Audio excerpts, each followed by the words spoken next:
We're in the midst of a huge transformation where our peers, communities, and workplaces are all really melding into one. Welcome to Reimagining Company Culture. My name is Christina Giordano, and I'm a partnerships manager here at AllVoices, and my pronouns are she, her, and hers. Today, I'm excited to welcome our next guest, Louise Butler. She is the VP of People at CitySwift. Louise, how are you doing today? I'm good, Christina. Thank you so much for having me, and I'm excited for our conversation. Yes, of course. Me too. If you wanted to kick us off by telling us a little bit more about yourself, including your pronouns, and if you could also share what is something that has recently brought you joy. Sure. So my name, as you said, is Louise Butler. I work with CitySwift, which is an amazing data-driven company that really helps the bus industry to reschedule itself. And what I do there is I look after all things people. So that's everything from recruitment, onboarding, talent development, and then of course HR and all the aspects that go with that. Very exciting company. We're a maturing startup and really getting ready to scale over the coming number of months and years. So really good and exciting time to be part of the company. Something that recently brought me joy, I guess I'm going to use maybe the cliche mom answer and say my kids, insofar as I guess they bring me joy every day. Not all day, every day, but certainly at various points every day. Where I'm just really proud, and they give me joy watching them grow into, I guess, the kind, funny, smart human beings that I see. And, hearing my sons offer up jokes and share little anecdotes at the dinner table and things, as it catches you off guard. You forget there's these little humans forming that you weren't in ways you weren't expecting, I guess. So those are the things that I think bring me joy. Absolutely. Little humans with their own personalities and just like moving their way through the world. I think that's an incredible answer. And I know in our pre-call we discussed this a little bit too. And for the folks listening, would love to know, how do you think your personal journey has really led you to lead the people team and function at CitySwift? Yeah, I think my personal journey has been so varied. I've been really lucky, I guess, to have the experiences that I've had. I've moved through different companies of various sizes, various levels of maturity, companies that have been very established, very mature, so have great processes, systems, teams, structures in place. Then maybe companies that are going through transformations. And so that's really allowed us to kind of, I guess, question and challenge the way we've done things previously versus maybe the way things need to be done in the future, and the journey that we need to take to get there. And then I've had some experience previously with startup as well. And, all the fun and the lack of structure and system and process, maybe that goes into a company like that. So I think maybe for me, the culmination of all those experiences is what's brought me to CitySwift. And I've been very lucky in that I've come into a company that really wants and has an appetite for learning and growing, and wants to hear from my experiences. And, I equally love hearing about other people's experiences. So we have a really diverse, fun, dynamic organization.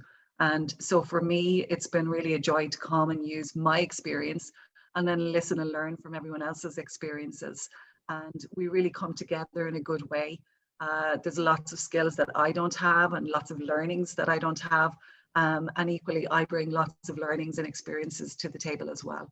So we're very fortunate that it's just become this lovely mesh of ideas, experiences, and learnings that are coming together in a really productive and exciting way, I think, as part of CitySwift.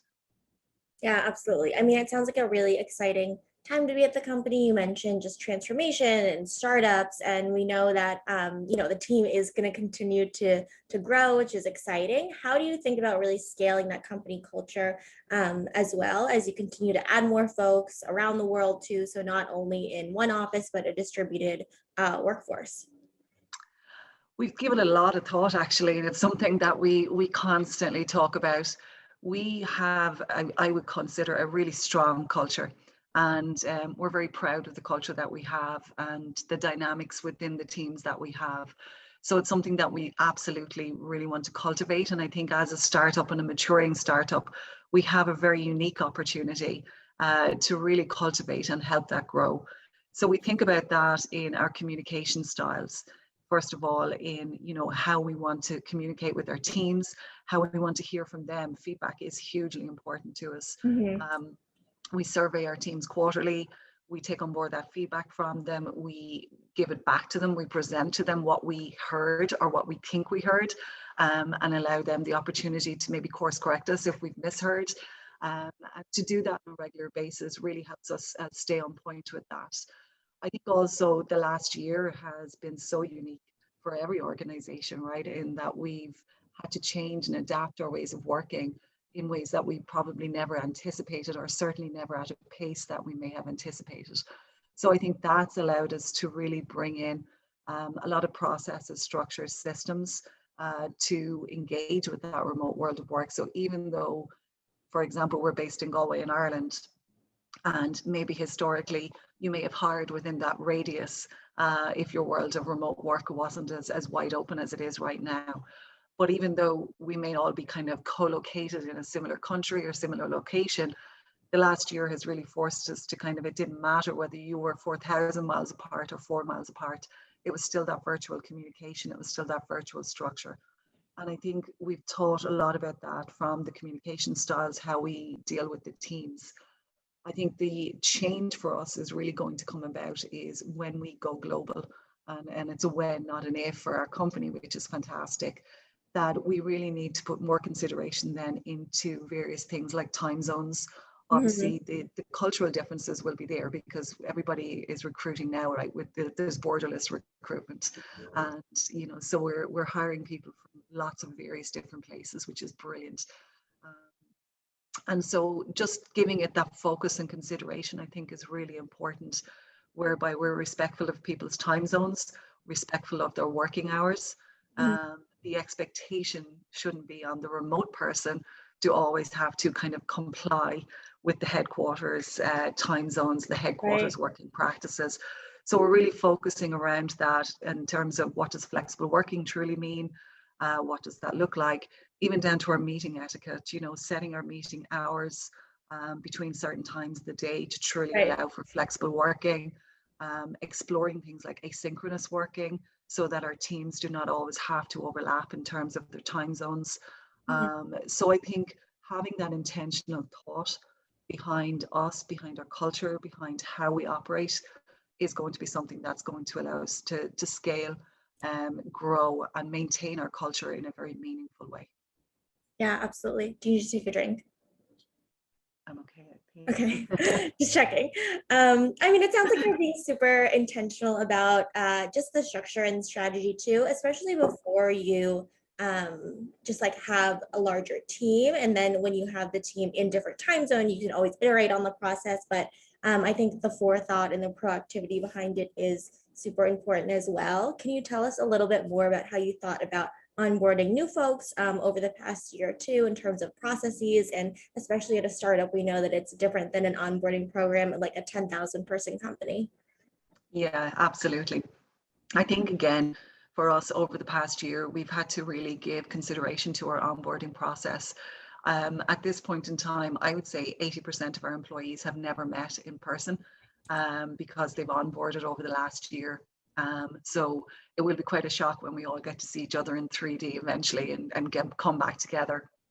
So we've really had to give thought into our onboarding process, which for us really starts before the person even joins the company. Mhm. That inclusiveness, that welcome that they receive from us.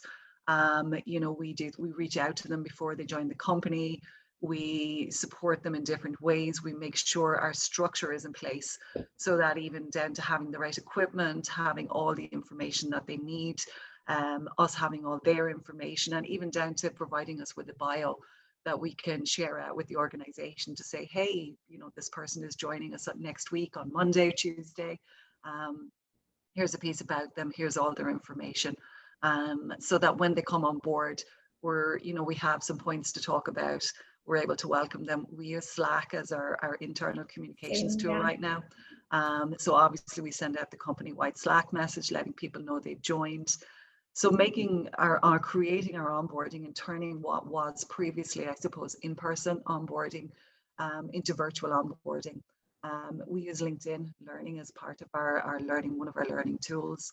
And so what we've been able to do with that is create the virtual onboarding, which is kind of a blended mix for us of both customizable content, because our industry is not widely out there in the learning sphere. So we're very unique in that way. So we've created our customizable content, and then we've taken kind of best practices, I guess, from LinkedIn as well. We put that together. And then that's been intertwined then with what would have been in-person meetings is now those virtual meetings with key people across the team. The other thing we've done differently as well, I suppose, is we use Donut, which is a system within Slack. So it's a 15-minute coffee, randomly picked from people within the organizations. So it's fabulous because for me, for example, there would be people I may not necessarily work with on a daily basis, you know, as part of my working day. So it's a great opportunity for us to stay connected with various people at all different levels of the organization. So for someone coming in to join the company as well, it's been a fantastic tool for them equally to get to know, because very much at the start, as you probably know, when you join a new company, you're very much in your little bubble, and it's those people that you immediately work with. And certainly being remote has made it more difficult to have purpose or reason to reach out to other people.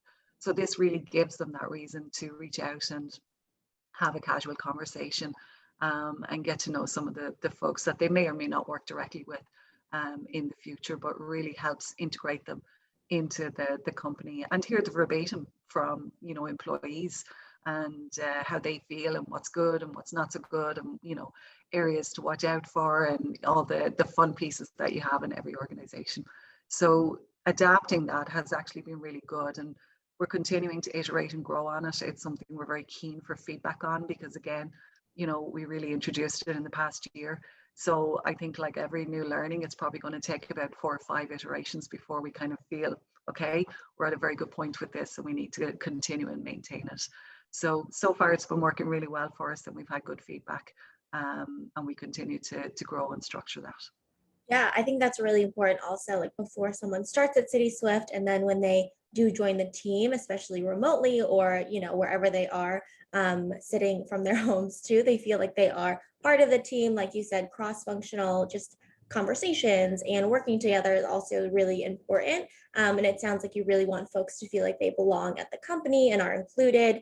And that of course relates to like a large topic that is, at least for a lot of companies, diversity, equity, inclusion strategies as well. And I know this is something that we also discussed too. I know CitySwift, the HQ you mentioned, is in Galway. So I don't know if DEI looks a little bit different than it does in the States here, but can you tell us a little bit about CitySwift's like DEI strategy and what the goals are there?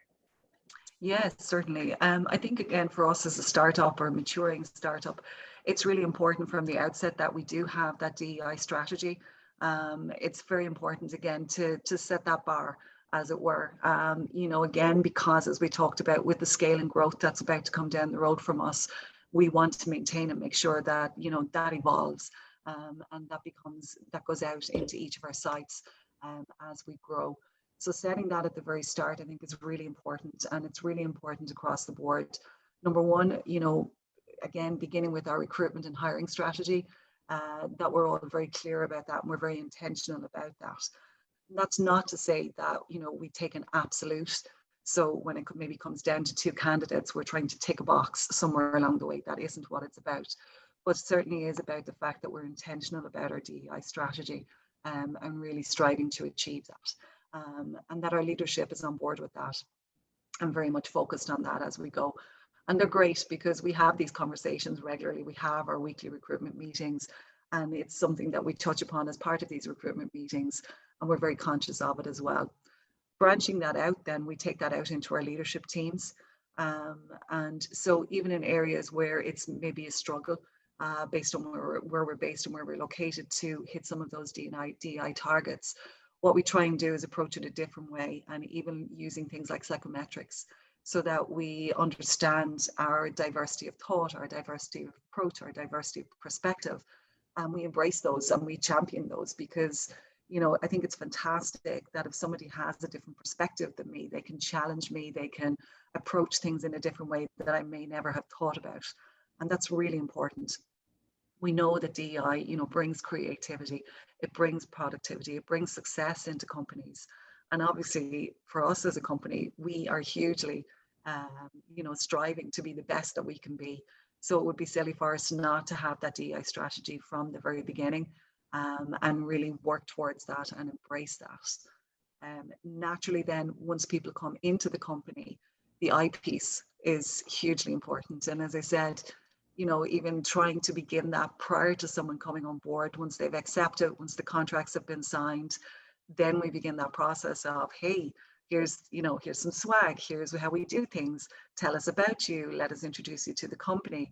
And I think understanding people as they come on board is really important, where people are from, what they like, what they don't like. Food, I've found, has been a great topic for sharing, because everybody loves to eat. So for those of us, like for me, I love to cook. So I love getting recipes from people, and hearing about their favorite foods, and just learning about their cultures and their national holidays has been one I've really enjoyed hearing about and learning about. So those types of inclusive pieces are really important for us. And even culturally, we do just lots of kind of random fun things then as well. So on a Friday afternoon, we have a Kahoot quiz. So we alternate who's the owner of the quiz every Friday. And what we do is our new hires get to own the quiz the first week they join the company. So it's a little bit of a baptism of fire, but they own the Kahoot quiz.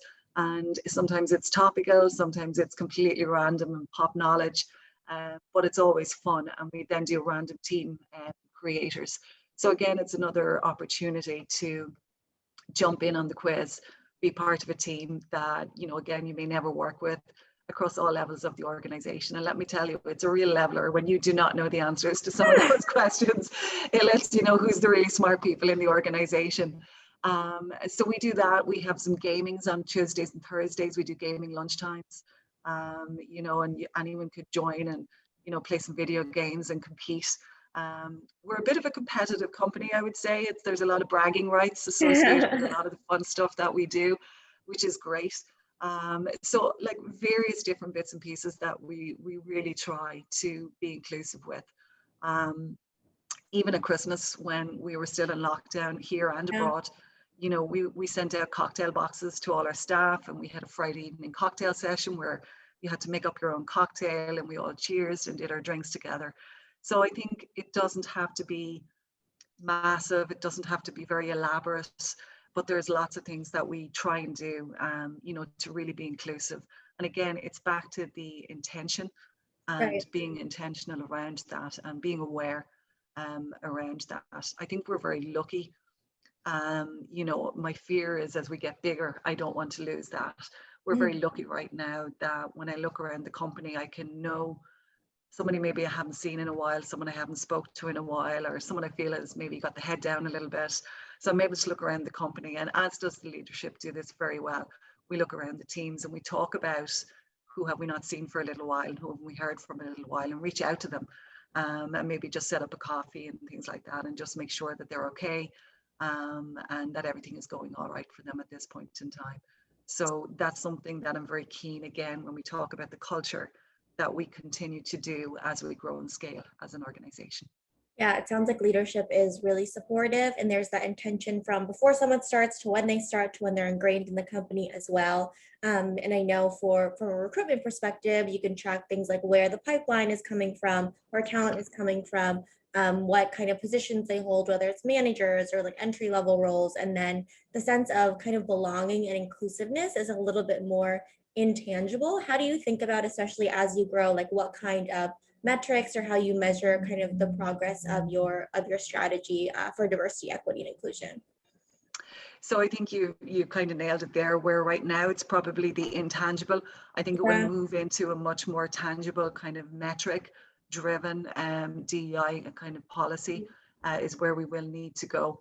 We already have a referral policy in place. So, it's a great reward for our staff, but equally for us, we've got really good people, and, we love them. They're hired for a good reason, that they're great people, and great people know great people. So we want them to bring their friends in, refer people into the company, and utilize that opportunity to, help us there with the recruitment strategy. We measure from a recruitment, we use our ATS system to measure along that pipeline, as you said, look at where people are coming from, where's the referrals coming from, where's the applications coming from, but also we're very targeted about that as well.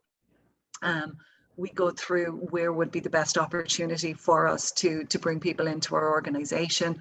So that might be like some of the women in STEM seminars, it might be some of the diversity seminars, in our recruitment fairs, I beg your pardon, various different places like that, that we really try and again be intentional and go focus on those areas if we feel that that's an area that we're lagging behind. Obviously, as we are going global, you know, we're more than happy to go out there into various different countries and recruit and bring people into the organization. And then, as we said, when they come in, then really trying to take on board those different perspectives and values and ideas that come into our company, while being respectful of each other. So I think, again, we use kind of the psychometric profiling to really help us understand that. And there isn't a right and there isn't a wrong. It's just really understanding that, hey, Christina has a different perspective to me, and actually it could complement my style or complement my skills, and how I can use that to my advantage. And, you know, we always talk about ourselves as being the sum of all parts, which we truly are. So really trying to make sure that we're utilizing all those parts so that we all come up with the best solution and the best way forward. I think that's going to be hugely important for us. Yeah, absolutely. And it sounds like there has been a lot of thought put behind this as well. And I can't reemphasize enough, and we talked about this too, in terms of diversity, equity, inclusion, even like a people team as well. Some startups say, you know, we're too small to really put, you know, responsibility behind this or put any time and energy on this. We have to build the product. We have to do all these things. And, you know, it sounds like it is a priority for CitySwift, which is amazing. Can you tell us a little bit more kind of generally why you think startups should really, you know, put an emphasis on diversity, equity, and inclusion from the beginning? Yeah, I think it goes back to what I said earlier. You really need to set that baseline and your intent from the outset. For, you know, any successful company, there's multiple studies out there. It doesn't need me to tell you about having, you know, it brings the creativity, it brings the innovativeness, it brings the different perspectives. And as a startup, you know, you can tend to very much, what got you success up to now is not necessarily what's going to bring you success in the future. And so you need to be prepared to pivot. And we have a great saying in the company where we talk about letting go of the Lego. And I think it was an article I read there a while ago, and it was shared around the company. And so we regularly come out with that phrase to each other where, you know, if we feel like we're getting a little bit stuck, maybe in our ways or in our perspectives, we kind of challenge each other and say, you know, you need to let go of the Lego. And it's a very non-confrontational way to say, you know, I think you need to change or you need to adapt here. And so if we don't have that DEI, you know, approach, then we're never going to let go of the Lego. We're going to hire in our image and likeness. We're going to continue to hire the same thought process, the same, you know, perspective of people. And we're never going to bring those people in that challenge us. And, you know, while we all know that change and that growth can be an uncomfortable space for people to be in, it's very necessary for us to grow and scale as an organization. And so we really welcome that. And, you know, even as we grow from startup into maturity, I would encourage other startups, you know, as they start to grow and think about this, to really think about this, and not just have it as a default or a by the by, but to sit down and put that thought behind it, put that process behind it. And as I said, I understand as a small company, it cannot be an absolute. You cannot say, I must hire this person because I have to tick this box. And let's face it, no one wants to be hired to tick a box. They want to be hired because they're the best person for the role. But once you have that best person for the role, really understand, you know, again, back to those unconscious biases and checking yourself and really recognizing why is that person the best person for that role, and then bringing them into your organization. But when you bring them in, make sure you have room for inclusion. That's the key part. I've seen lots of box ticking exercises in my experience and in my career. And then when the person comes in, the inclusion is not there and they end up probably leaving really quickly. And nobody wants that to happen. It's, you know, especially as a small company, at the cost of hiring, the time to proficiency to onboard and get that new person proficient, you really need to invest in the inclusion part as well, or you're going to see an exit pretty rapidly if that doesn't happen. Absolutely. Needing to invest in the person. If the environment isn't there and welcoming inclusivity and equitable workplace, there's not going to be retention there as well. And Exactly. another part of startups that attracts like a certain person that likes the fast-paced environment and, is willing to try out different things, wear many hats, is like you're doing so much. How do you think about the other side of it where it's burnout in your team? You proactively think about not burning out your team, especially as there's not a clear line between like personal life and professional life, as we are in each other's kind of homes right now behind the virtual background. I think again, it's something that we're very conscious of. Again, as you said, startup, right? I love it. I love the craziness. I love the many hats. I love the sense of achievement, and I love that we are all in this together, working really with that sense of purpose, trying to build, trying to grow something within our organization. But we do recognize again that our employees have lives, right? Everybody working in our company has personal lives that they really need to focus on, and getting that balance can be difficult at times. And like every technical company, we have sprints and we have various points in time that we really need to crunch and get the head down. But the flip side of that is recognizing that. And I think we as a company have been very good to date in recognizing that. So for example, we will regularly, I mentioned it earlier, we regularly talk about, okay, I haven't seen person X in a while, or person Y seems very quiet or doesn't see themselves. Can we touch base with them and make sure that they're okay? And we've done that quite regularly with various different people. We do different things like, even random days off. So at the end of a sprint, we might recognize that everybody's worked really hard. Mhm. And, our two co-founders have kind of gone, you know what, everybody just take Friday off. Just have a day, take an extra long weekend, go rest, relax, recuperate. Those are little things, not alone just from the rest and recuperation, but psychologically, what they do is they lift the spirits so much, because you're recognizing that you're appreciated, and that your leadership within your organization is appreciative of the work that you're doing. So morally, I suppose mentally, that really does have an impact on you to really lift the morale within the organization. And then the other thing we did this year as well was we added extra holidays to our benefits. So we increased our benefits and gave everybody an extra week off this year. So going forward, everybody will have that. So that was a really nice surprise for everybody to get. And people that we were hiring into the company were coming in on one set of holidays, and surprised when they joined, they got another set of holidays. So things like that. But I think again, it's back to the intentional piece, where at the moment we're able to do that, and really making sure then that our leadership team, because again, as we scale and grow, we recognize we're not necessarily always going to have that direct line that we have right now. So really making sure that the people managers, the leadership team, are on the same page as us with regards to this, with regards to burnout, and just watching for those signs and those signals that kind of say, hey, person X needs a break, person X needs a timeout. We also encourage our employees to take their holidays. It sounds very simple, but a lot of people get caught up in the we're too busy to take a Right. break. And actually every quarter we kind of do a review of the holidays that people have taken. And everybody probably listening to this from our company will laugh, because I've been the one that's been pushing, going, you need to take holidays, Yeah. you need to take holidays, Yeah. because recognizing that people just need that mental break. And even in lockdown, where people were kind of reluctant, saying, there's probably nowhere for me to go, I was like, I don't Right. care. Just take a day, Netflix and chill on the couch, and Yeah. just switch off and relax. Whatever it is that you need to do, go for a walk, various different bits and pieces. So again, I think it's just really being mindful of it and making sure that people take that opportunity to have a break. It's very important.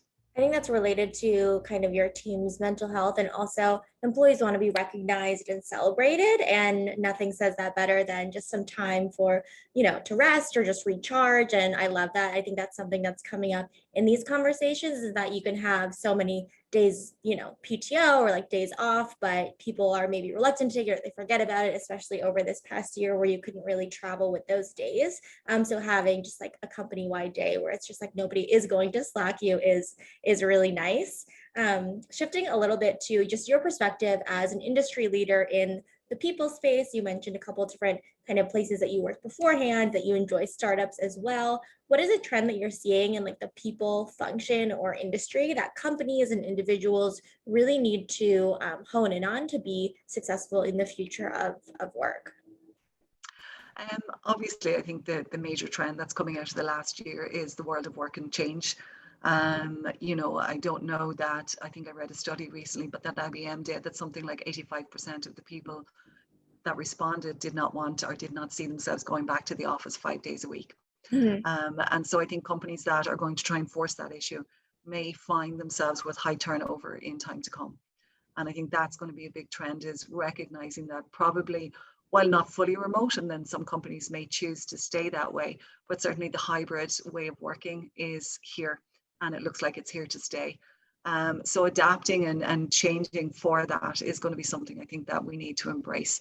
And that really is, again, it starts with the structure and making sure that we have the structure in place. So some of the thoughts that we've been giving around it is, truly having flexible working. A lot of companies say they do. And then you find yourself working from one end of the day to the other end of the day. Being respectful of those time zones, so that while you may have a HQ in your company, that doesn't mean that a person that's working 8 hours time zone difference should have to be available during your working hours. There's asynchronous working. There's lots of different ways now and tools of communicating, that you don't force a person to work at 8, 9, 10 o'clock at night just Right. because that meets your time zone. Those are things that are, really going to lose employees. So true flexible working. Your meeting etiquette is going to be really important as part of that as well. So making sure that your meetings are set between set hours. So to your point, if somebody wants to start later or start earlier, that they're not getting caught then because meeting X is happening later in the day or Right. earlier in the morning or something like that. And really having to find working hours, I think, for people is hugely important. Again, we've given lots of consideration to that. Communicating is going to be, really important. One of the things that we're about to do now is to start to survey our staff as the world of work is starting to open back up. We Mhm. want to hear from them about kind of their thoughts around fully remote, hybrid working, days in the office.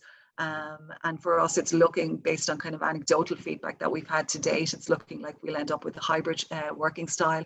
So we now have to adapt around that and really make sure our people are comfortable with whatever time they spend in the office and the time that they spend remotely.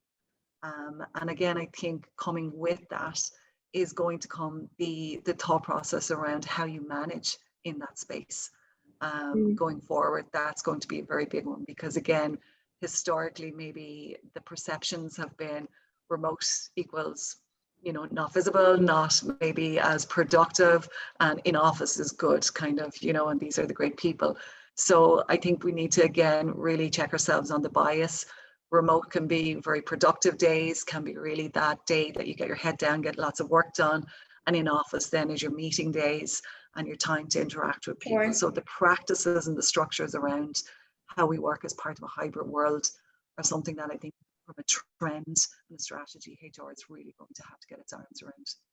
Yeah, and I definitely think that that makes sense just from the conversations we're seeing out in the market as well. I guess this is kind of a flipped question off of that too, but in general, so not CitySwift necessarily specific, what kind of mistakes have you seen, as since these are new waters for everybody, the mistakes are bound to happen.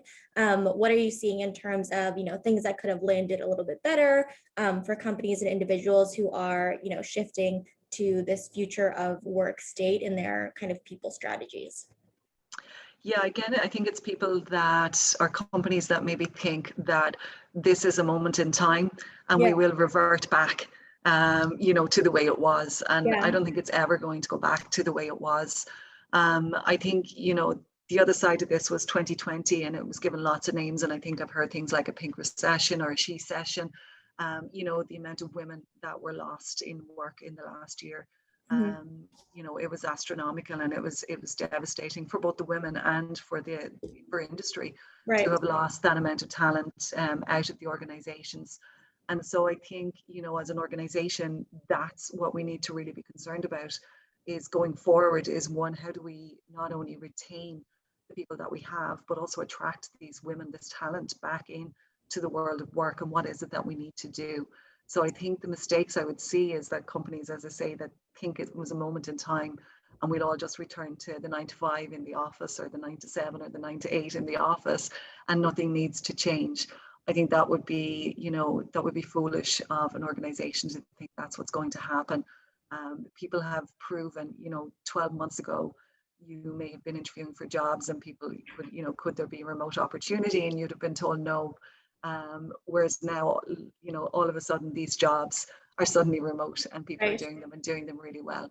So I think that's kind of forced that change on a lot of companies. And it's how do you now embrace that, structure that, and set that up for people going forward? Because if you don't, you know, the recession or the loss of people that we've seen in the last 12 months is going to continue. And no organization can afford to lose that amount of talent, oblivious of size. So I think that's going to be really important. And it's, you know, that's one that I would have definitely seen in organizations, the lack of flexibility, the lack of structure, and the lack, I suppose, of meeting the employee halfway or meeting Right. them where they're at, I think is really important for going forward. Yeah, absolutely. And having that conversation. And I think it's a really good point too, in terms of how the pandemic has set women back as well. That's something that we actually hosted a webinar on too. And it's just the stats out there are crazy in terms of mitigating those, setbacks that were experienced too from reintegrating back into the workforce after the pink recession, as you mentioned too. So I think that's definitely something to watch and just make sure that are integrated in strategies moving forward. Um, a personal question for you is, I'm sure that there are many of them, and this could be CitySwift specific, but do you have a proudest moment in your kind of moment of flow, thinking this is exactly where I'm supposed to be, whether it's big or small? Um, I think for me, it has been joining CitySwift. It was a really proud moment for me. And, you know, to my point earlier, I think it really felt like a culmination of all my experiences coming together and having the opportunity to bring them into the organization Mhm. where I really feel valued and heard. And, you know, that my ideas are taken on board and my thoughts are taken on board, and I have the opportunity to help others. You know, working in the people organization, it's just so rewarding. And I love working with people. I love seeing them grow. I love seeing them, you know, really develop. And, you know, part of my role is coaching and mentoring and helping across the organization. And that's something I really enjoy, and probably rewards me the most. So yeah, one of my proudest, I mean, obviously I have lots of family and personal moments, but, you know, work-wise, I think this has, for me, it's one of the few roles I've had where I came in and I felt like, you know what, I'm home. I feel really good about this organization. I feel really good about the people that are in it. I'm working with two leaders, the two co-founders, who are so authentic in themselves and very genuine. And I think that is, it's a rare find. And I just really enjoy working with them, and I'm very excited to see where this company goes with the growth and scaling within years to come. Absolutely, absolutely. I love that. I love to ask people not only why they joined an organization, but why they stayed. So I think you really spoke to that as well. Is there anything that I didn't ask that you would like to share in kind of a final note of our conversation, or just like a key takeaway that you want to reemphasize for our listeners? I think a key takeaway for me would be just for companies to listen. I think over the last year, we've seen, you know, what has been such a difficult period for everybody, oblivious of age, oblivious of, you know, your demographic, of your reasons. Everybody has had a struggle for some reason. And I think it's really important now that we recognize that and that we meet people where they're at. And some Yeah. people will have brushed through it easier than others. Others are still struggling. And others are still very wary and nervous and coming to terms with what the future might look like. And I think just really, as long as we're mindful of that, and we recognize that in each other, you know, the human element, I think, is so important. And you know, at this moment in time, and I think it's down to all of us, really, oblivious of your job title, your role, your level, just to be mindful of each other and look out for each other, I think, is really important. And you know, to be kind, because I think never at this moment in time has the world needed more kindness. And hopefully we can all continue to be kind to each other. Yeah, absolutely. Well, that's a great call to action to end on, in my opinion. Louise, thank you so much for taking the time to speak with me for Reimagining Company Culture today. I really appreciate it. I appreciate you for taking the time to speak with me, and really enjoyed the conversation. So thank you for connecting. It's been wonderful. Yes, absolutely. And for the folks listening, as a reminder, All Voices believes in the empowerment of everyone to speak up and thinks it's a requirement for the organization to succeed. We'll speak soon.